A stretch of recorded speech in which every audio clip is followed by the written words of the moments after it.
السلام عليكم. بسم الله الرحمن الرحيم. الحمد لله والصلاة والسلام على سيدنا محمد وعلى آله وصحبه وسلم تسليما كثيرا. يقول المولى في كتابه العزيز: والله جعل لكم من أنفسكم أزواجا وجعل لكم من أزواجكم بنين وحفدا ورزقكم من الطيبات.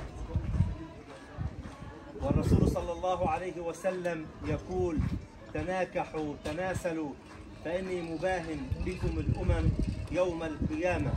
ويقول صلى الله عليه وسلم: تنكح المرأة لأربع: لمالها وجمالها وحسبها ودينها، فاظفر بذات الدين تربت يداك.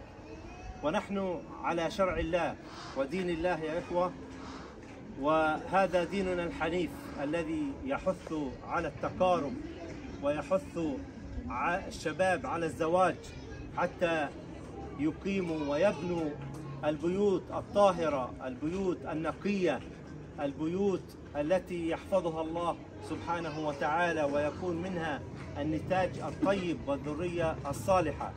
إخواننا في عنيبرود، جئناكم لكي نأخذ الأمانة ولكي نستمر بالفرح ونكمل إجراءات الفرح نحن وإياكم إن شاء الله.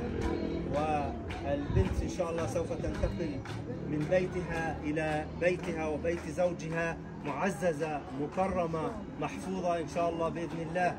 ونسأل الله لهذا الزواج أن يكلل بالتوفيق وبالنجاح. نسأل الله أن يبارك لهما ويبارك عليهما وأن يجمع بينهما على خير وفي خير، وبارك الله فيكم. حياكم الله. الحمد لله الذي بنعمته تتم الصالحات. الحمد لله وكفى، والصلاة والسلام على النبي المصطفى الذي قال: الزواج من سنتي فمن رغب عن سنتي فليس مني. أهلا وسهلا بكم باسم الجاه الكريم وباسم أبو محمد. نقول لكم حياكم الله، وعروستكم إن شاء الله جاهزة، ستخرج من بيت أبيها إلى بيت زوجها معززة مكرمة إن شاء الله.